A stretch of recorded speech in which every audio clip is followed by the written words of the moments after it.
দুপুরে রান্নাটা হয়তো বন্ধ তো হবে না, হয়তো বাকি বুকে এনে হয়তো অন্য ব্যবস্থা করে রাখবে। দর্শক, আমরা কথা বলছিলাম আরেকজনের সাথে, যাত্রীর সাথে, যিনি কিনা হচ্ছিল সেই মিরপুর থেকেই হেঁটে হেঁটে আসছেন আজকের এই আন্দোলনের ফলে। তিনি পেশায় একজন রং মিস্ত্রি এবং তার আজকে দেরি হওয়ার ফলে তার যে আজকের যেই দিন মজুরিটা, সেই মজুরিটা তার লস হয়ে গিয়েছে। আমরা যদি দেখি আরও অনেকেই হচ্ছিল হেঁটে হেঁটে আসছেন, কারণ বাসগুলোকে আটকে দেওয়া হয়েছে ঠিক রাওয়া ক্লাবের যে সামনে যে রাস্তাটা সেখানে, বা মহাখালী ফ্লাইওভারে ওঠার যে রাস্তাটা সেটা সামনে এই বাসগুলোকে আটকে দেওয়া হয়েছে। তো সেখান থেকে দীর্ঘক্ষণ অপেক্ষার পর অনেকেই বাস থেকে নেমে হেঁটে হেঁটে তাদের নিজ নিজ যে গন্তব্যে যাওয়ার চেষ্টা করছেন।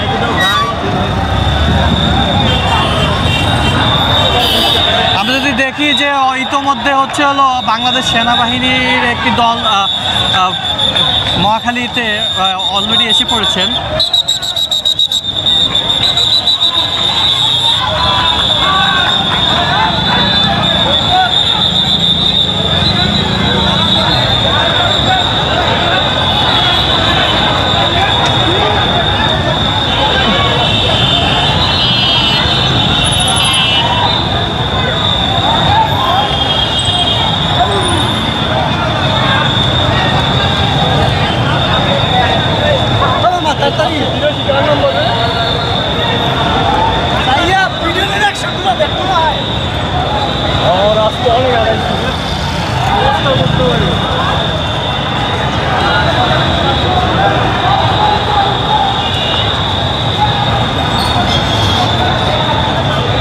দর্শক, আমরা দেখতে পাচ্ছি বাংলাদেশ সেনাবাহিনীর একটি দল ইতোমধ্যে মহাখালী রেলগেটের দিকে যাচ্ছে।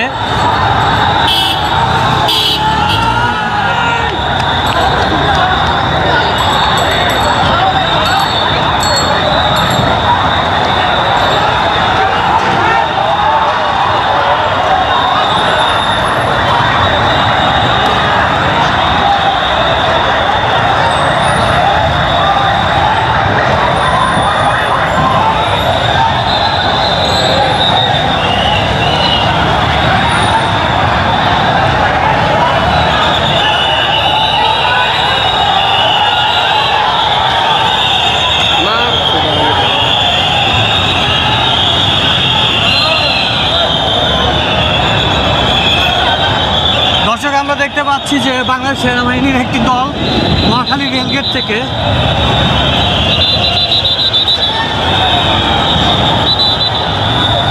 ইতিমধ্যে অবস্থানকারীদের সরিয়ে দিয়েছে। আমরা যদি দেখাতে চাই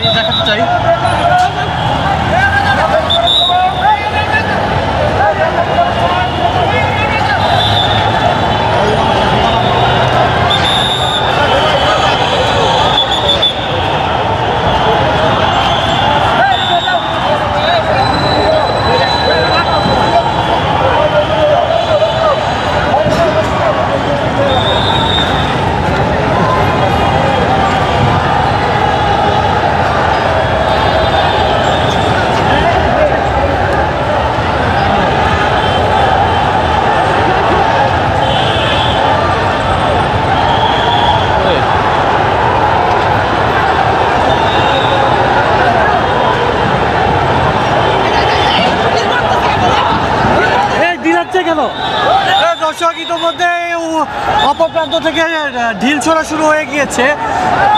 বাংলাদেশ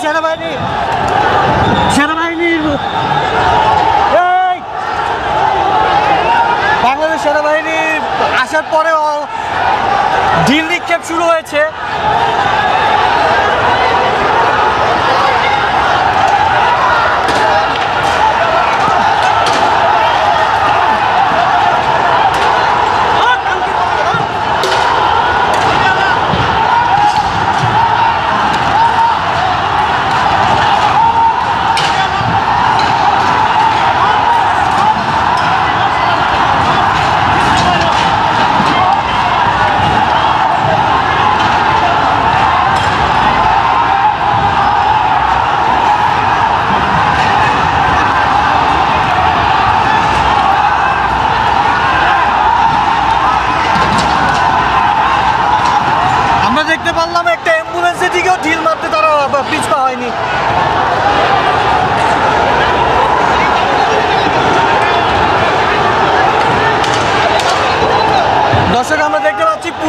এবং সেনাবাহিনীর সদস্যরা এসকেএস টাওয়ারের ভেতরে অবস্থান নিয়েছেন।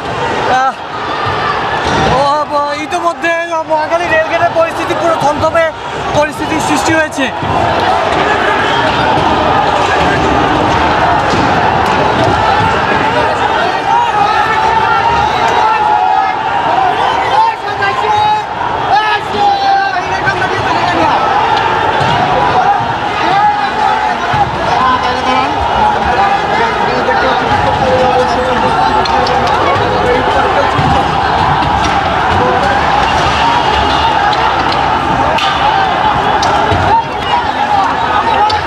আমরা যদি দেখাতে চাই পুরো বৃষ্টির মতো ঢিল নিক্ষেপ হচ্ছে।